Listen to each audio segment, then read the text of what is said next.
Morning, gang. This is Joyce Welsh with Skipping Calves Farms. I thought I'd give you a quick video here. I am busy getting ready for my new livestock that's coming on the property, so I've got to do some fencing work. And I thought I'd give you guys a couple of little tips. It's things that I've picked up along the way. If you really want to learn about fencing, a lot of what I am talking about and what I am doing, I've gotten from Greg Judy. He's got a wonderful YouTube channel and a series of videos that he's done on fencing. In fact, I just came back from his grazing school here in the last little bit and am totally awesomely excited and ready to rock and roll. In fact, I got these fiberglass posts from him at his grazing school, and so what I needed to do was I needed to match the holes on the fiberglass posts with the existing holes on the timeless fence posts that I'm using. So let's see if I can get this so you can see it. What I did was I lined up the hole at the top. I needed the top is about 42 or 43 inches, so I didn't need to line up the ends of the post. I need to line up the holes for the there we go, that lines up better, for the actual fencing that's going in. So there's my, what I will call my 42 inch and my 30 inch and my 18 inch and my 12 inch and my 6 inch. You can call it 7, 13, 19, 31, and 43 if you wish. And then what I did is on the other end, I lined up, you can see that there. That's the mark that's already on all the timeless posts. It makes it so much easier to get those in. It's just an absolutely awesome product. Anyway, so I just marked on my fiberglass posts like all my timeless posts are marked. So it doesn't matter how far in the ground is, let me rephrase that. What I want to do on all of my fiberglass posts is put it into the ground to that mark, just like I would on my timeless posts. And then since I've already lined up all of those holes, then everything should line up within just a small margin of error. Now, I've got a good friend, Jamie, down in Alabama. The man is just absolutely awesome. He's a master carpenter, among other things. One of the things that he showed me was to try and make things as efficient as possible. So I lined up the first fiberglass post with the timeless post, and I marked it and I drilled it so I could, get a feel for what I was doing and seeing if I was liking that. I loved it. So what I did, and I'll kind of show you here since I'm in the middle of things, what I did to start off, and see if you can see here. Here's the first post, and I've drilled all the holes on the first post. And what I've done on all of the other posts, I've come through and I've used a punch. This is the punch that I had, and tapped it. I didn't beat on it. I tapped it kind of gently and kind of at a 45-degree angle, because I didn't want to shatter or tear up the fiberglass, but I want to give the bit a place to start. And so I lined that up. I got all 6 posts all lined up and oriented in the same place. It's held in place with just 3 of these quick clamps.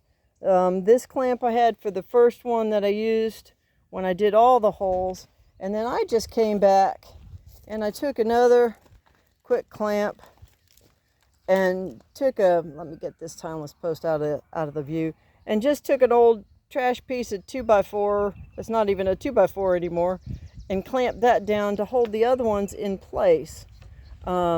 So I've been able to work on all of them just standing there and just kind of going ka-chunk, ka-chunk, ka-chunk, ka-chunk as I'm doing my taps, and as I have been doing my holes to drill. And so that's another time saver that Jamie taught me is if you're going to be doing a number of things, a lot of times you're well spent doing some kind of a little jig, and you could kind of consider this my little jig for today. So that's just a quick and dirty of where I am at and what I'm doing. One last thing I'll share with you, and if you're wondering, how did I learn all this stuff? Well, I learned something from just about everybody, just about every day. And I used to work as a geologist and I've done environmental work. And so I've been out in the field and I pay attention to those guys because those guys really know what they're doing. So basically what you want to do, now you'll have to decide what size bit that you want to use. I think this one is 1/8 of an inch. It's one that I had that was new, and it was just big enough, but it's still small. One of the things that Greg Judy talks about is you don't want to put the hole in the middle of the post because you're going to wear out your bits. It's going to take you a lot longer, and it's not necessary. So I went in and marked mine at about a 45 degree, if you can see that. Now to start the hole, you want that bit at a 45 degree. You don't want it vertical, because that way it'll get started and it'll get started clean, and having that little tap with that punch will help keep the, sorry about that gang with the videos, I'm still working on it. Using that punch will help keep that drill bit from running or dancing on you. Now, if you guys already know this stuff, I apologize. I'm not trying to bore you. But if you're like me and you're a city slut, you were born and raised in the city, and nobody ever showed you these things, it can save you an awful lot of time and trouble. So, so go in at 45 degrees, let the bit do the work. And as you're going in, you want to slowly work the bit to a more vertical place, and then work your way down the hole. Now, as you're working your way down the hole, if you can still hear me, as you're working your way down the hole, it's going to fill up with dust, and you want to move that bit. I apologize for the video, gang. You want to work that bit up and down every once in a while. You can feel a difference when the hole gets clogged up with dust or debris and it doesn't feel like it's cutting like it was. Just raise it up a time or two, clean out the dust out of the hole, and put the bit back down in the bottom, and you'll find that it'll drill faster and easier for you. And so I'm about a third of the way through for this morning for these 6 posts, but I thought it'd be a nice little video, and it's I'm thankful it's actually not sunny today. It's cloudy today, so that's going to keep it a lot cooler. There's a gentle breeze. You're looking at my wine sap apple I planted a number of years ago.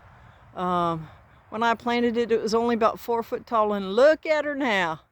And then next to it, this is my Macintosh apple. And I got a bunch of fruit off of that tree last year, and they were the sweetest apples. In fact, you can see some apples on it now. Let's see if I can, I don't know if I can zoom in so you can see that. Let me try it.